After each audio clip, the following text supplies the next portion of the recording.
Religious beliefs in America are changing. A recent Pew Research Center survey found 65% of American adults describe themselves as Christians, but that is down 12% over just the past decade. 26% identify as atheist, agnostic, or nothing in particular. That's up from just 17% in 2009. Cardinal Timothy Dolan is the Roman Catholic Archbishop of New York, and his new book is Who Do You Say I Am? Daily Reflections on the Bible, the Saints, and the Answer that is Christ. He writes about the importance of God and faith in our everyday lives. And Cardinal Dolan joins us first on CBS This Morning. Cardinal. Good to have you. Gayle, Anthony, appreciate Welcome, the invitation. Cardinal. Thank you. Good to have you. You got me in a good, because I'm usually here at Christmas, so I'm in the spirit already. Thanks. Very good, very good. So getting in the spirit for this segment, I looked at the devotional for this very day, and it is, the first line is becoming more and more clear that our society is looking down on religion. Yeah. And on that point, I think indisputably one of the reasons why is people look at the sex abuse scandal that the Catholic Church has been plunged into, and they wonder, and I say this as somebody who has 3 generations of Catholics in New York. It stopped with my generation.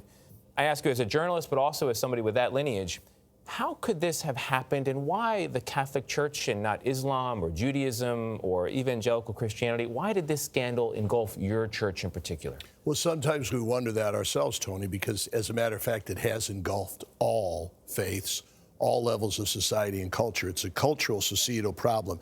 It's laser beamed on us because rightly people expect more of the church. Yes. And when the church falls and commits this kind of nauseating sin, it's going to bring more attention to it, and it should. Because not only have we in the past committed these sins, we're hypocritical because we're the ones that have preached against it. And it just upsets people that the very ones that are preaching against it have been guilty of it. You said at one point your own mother was embarrassed to be a Catholic. Oh, my Lord, my own mom, who's in a beautiful assisted living out in Washington, Missouri, she said, I'm not going down to the dining room. Most of the time she said, I like going there because they're asking about your son who's a priest. But so what did you say to your mother? What did you say? I said, Mom, I'm embarrassed too.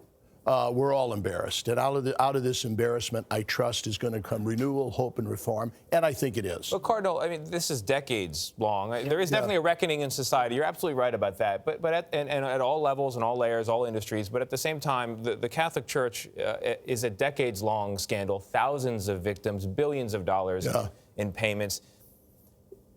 Is it not categorically different? It's set aside and apart? And what changes were made to fix what the problems were so that people who are still interested, thinking about the next generation, will come back? Well, thanks for reminding us that there have been changes, and those changes started in 2002 with what we call the Dallas Charter, which you all have, and journalists have done a very good job of reporting on. So there was a tsunami shift in 2002 that the church said, hey, you know what? We've been an example of what not to do in the past. Now we need to be an example of what to do. And the past 17, 18 years, there would be tangible, verifiable data that we are ahead of this and that we've cleaned up our act. You reported on it that, about 3 weeks ago, Judge Barbara Jones, an acclaimed federal judge that I had asked a year ago, I said, would you please, my people still don't seem to believe us, that we have reformed and cleaned this up. Would you do a scrupulous study of all the procedures that we've done in the Archdiocese of New York? Here's the key, no records are barred, and report back in a year. And she did. And she said, I give the Archdiocese of New York an A. They have kept their promises. So, boy, it was bad in the past, but I think now, I hope we're a sign of reform and the way to handle this.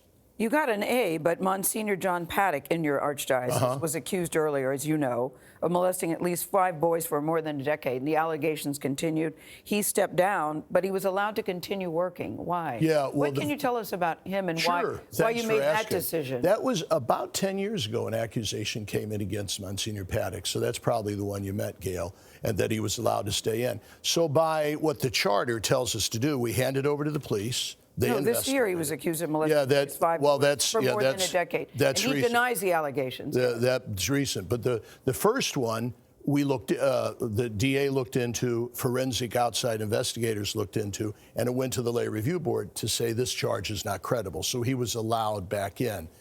You're right. Of late, other accusations came in, but there's a lot of people accused, but we look for, there has to be some type of substantiation. That having been said, we finally said, John, this is not good. There's accusations coming in. Yes, we have to look for substantiation. In the meantime, you need to step aside. What we've promised is that no priest against whom there's been a substantiated allegation can ever again serve in ministry. Are you still supporting Paddock financially? Yes, we are. Yeah. He's still innocent until proven guilty.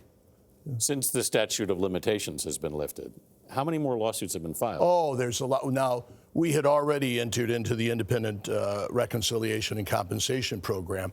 That's 4 years old. That has been praised by victims and the public alike.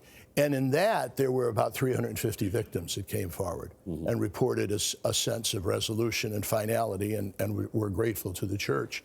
A group of Catholic, I'm concerned about the time because I'm curious to get your thoughts on the group of Catholic bishops that decided or advocating for men at the to Synod. be married. Yes. Yeah. What do you think about that? Well, look, this was what we call a synod, which Yes. is an anything-goes roundtable and conversation. There's been synods since the mid-'60s every 3 years. Pope Francis has sort of opened them up a bit. This was a regional synod, Gayle, in the Amazon, because he's worried about the environmental, the poverty. But do you think it's a good idea for a priest to have the option of marrying?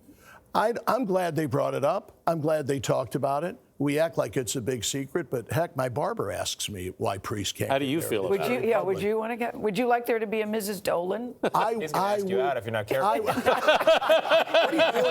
are you doing tonight? Look, I would love to be married and to have kids. But you know what? Pope Paul VI said, you shouldn't be a celibate if you don't want to be married and have kids. Celibates are different than bachelors. Celibates want to be a father and want to be a spouse, and they transfer it to their allegiance to the church, which is their family. So a desire to be a father and a husband is a healthy, normal, beautiful thing, and I've got it. But do I regret not being married? Well, I might miss it, but right now, celibacy I find to be extraordinarily rewarding and liberating. All right. Does that help?